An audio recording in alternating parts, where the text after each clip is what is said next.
Today I'm going to review, without exaggeration, one of the most important self-defense books written in the last 20 years.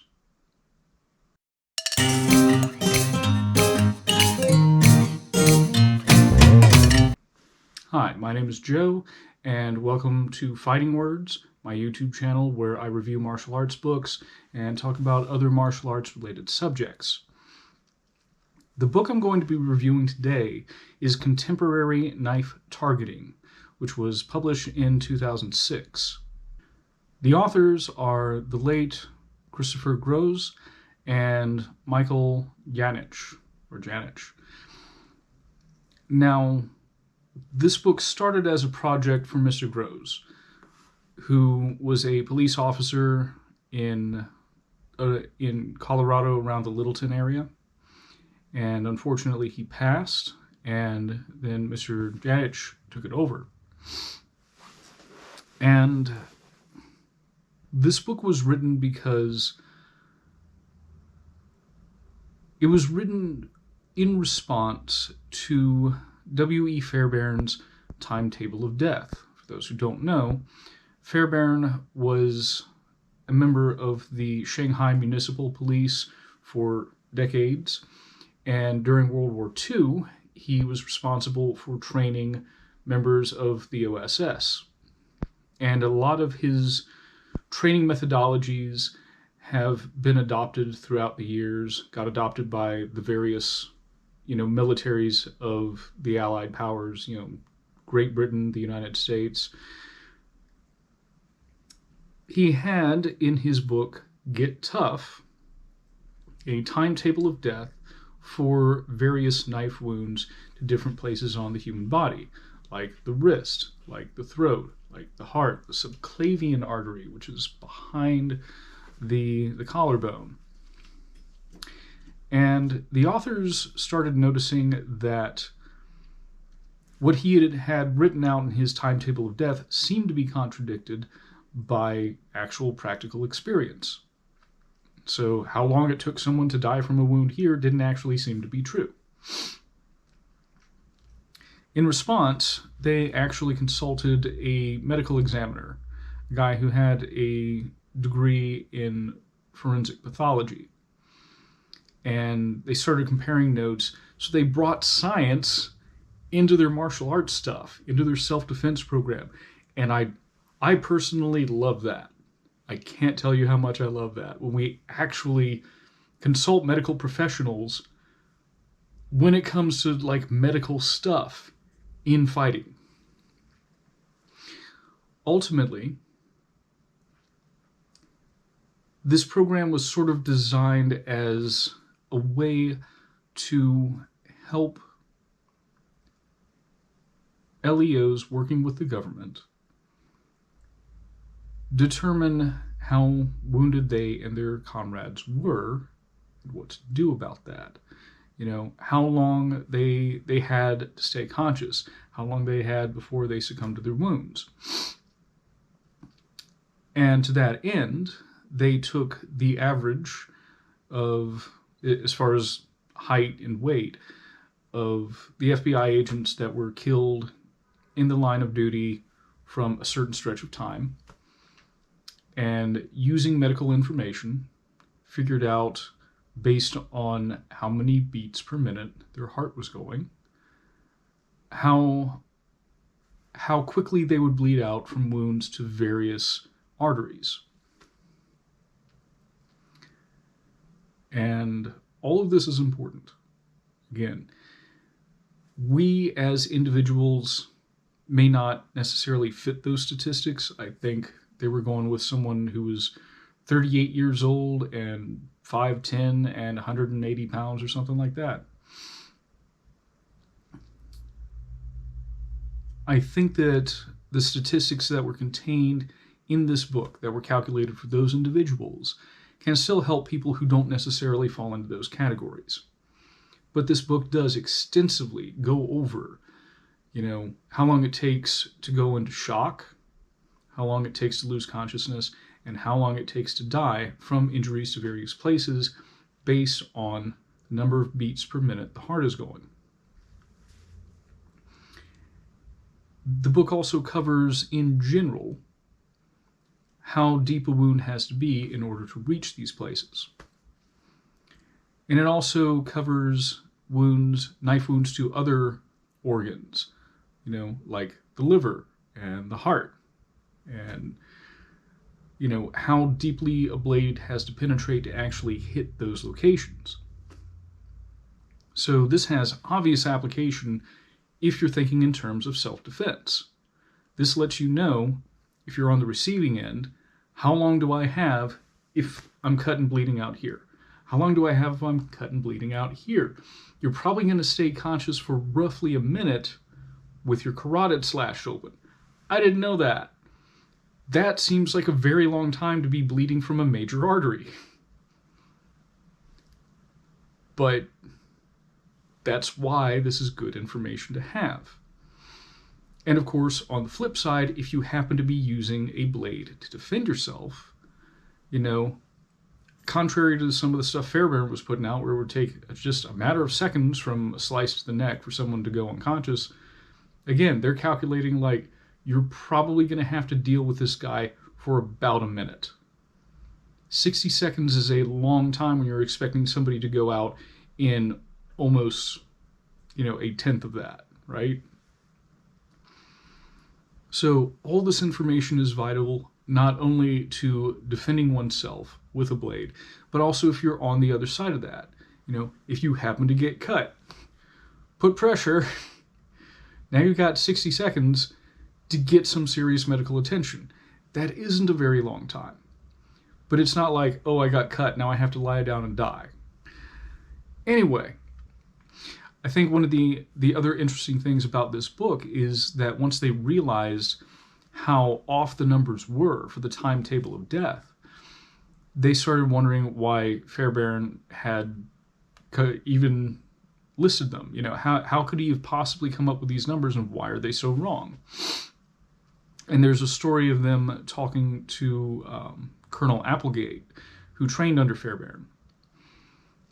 And he related to them the story of the matchbook trick. Again, in Fairbairn's book, Get Tough, there's a trick where you hold a wooden matchbox in your hand and you punch a guy in the jaw, and that's supposed to instantly render him unconscious. And according to Applegate, Fairbairn knew that that wasn't going to happen.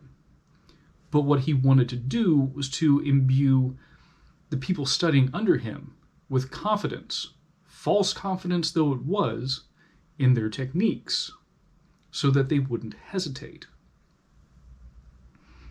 And I think that's a whole ethical, psychological discussion right there. But it also makes me wonder about a lot of Fairbairn's other stuff. And when it comes time to actually review Get Tough, and maybe some of his other works, I'll probably get around to that.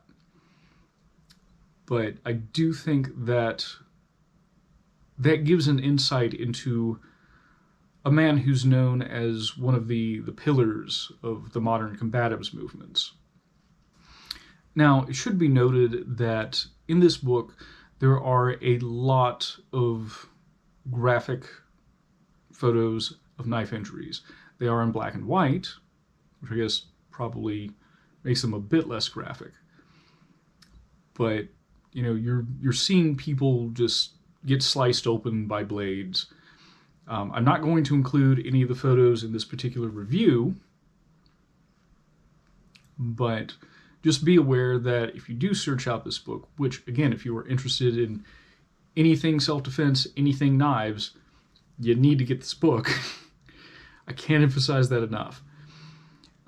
Just be prepared that when you open it, I think one of the first photo sequences in there is somebody who's just been, has had their back cut open like a steak,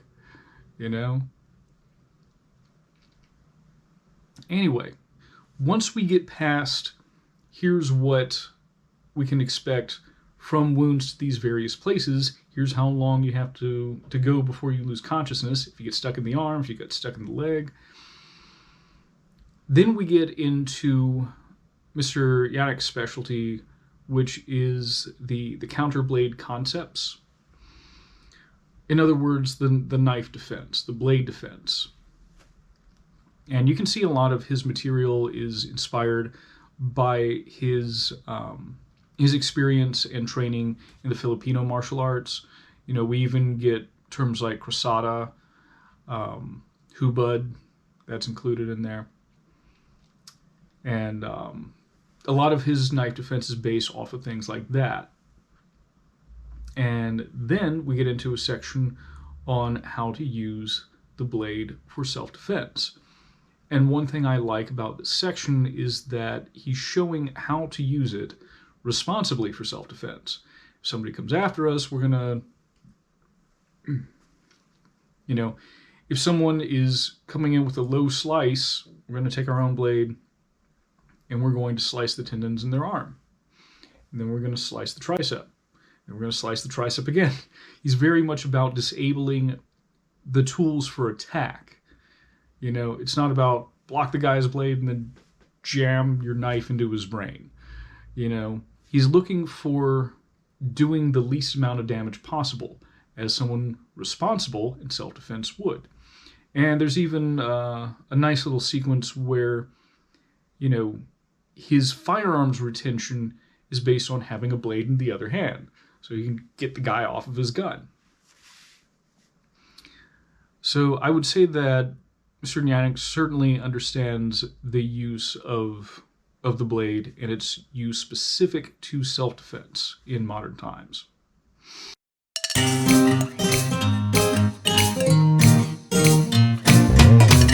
As far as the pros go, I absolutely love the amount of actual medical science that we get in a book on self-defense. You know, we should always have more science with our martial arts, you know, and the fact that they brought in an expert, you know, a medical examiner, a forensic pathologist, you know, they were citing studies and they were, you know, citing specific incidents.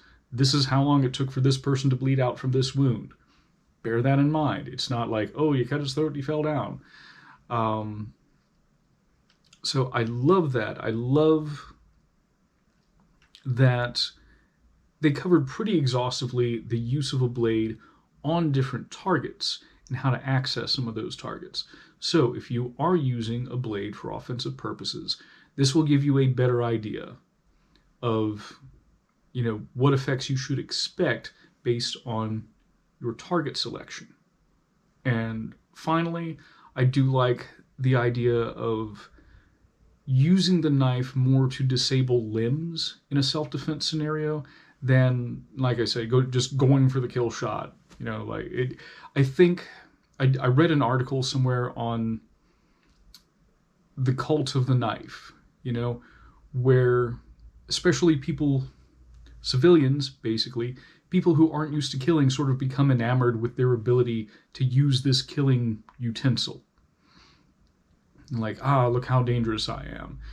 And the idea that you can use that this sort of walks back from that, like, no, cut the guy's knee tendon so that he can't chase after you, then get away. You're not there to have a knife fight.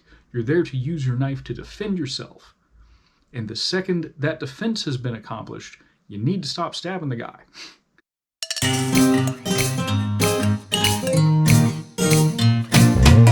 As far as the cons go, again, I mentioned photos. You know, if you don't like seeing some very graphic stuff, you know, like eyeballs and throats that are open and exposed, you know, intestines sticking through the lining of the abdomen. If you're not okay with seeing that, the photos in this book may disturb you. And as far as other cons go, again, I respect Mr. Yanich for his training and his experience.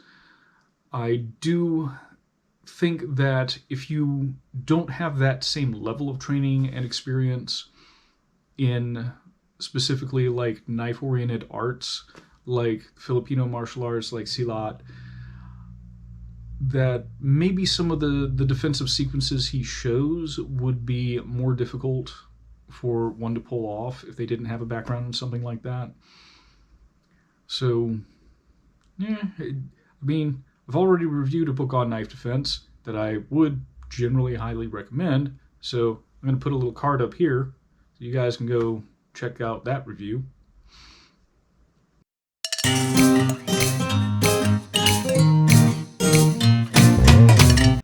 But recommendations.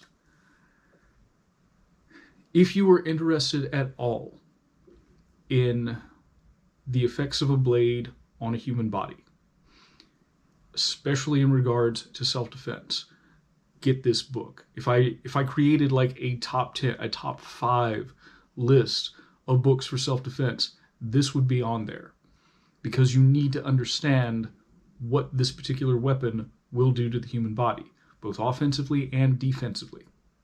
You know, and even though I've quibbled a bit over the particular defenses, I think that the principles that Mr. Janet shows are incredibly good. And once you understand principles, then you as an individual can apply them on your own. So again, if you're about self-defense, if you're about, blades at all, get this book. I cannot recommend this too highly. So I know I'm over here just absolutely fanboying over the book, but seriously, between the use of science and how applicable this is to like real world self-defense, I love it. I would marry it and then have children with it. Okay, maybe not that much, but I do love it a lot. So anyway, that's all I have for this week. Thank you for indulging me, and I hope you learned something.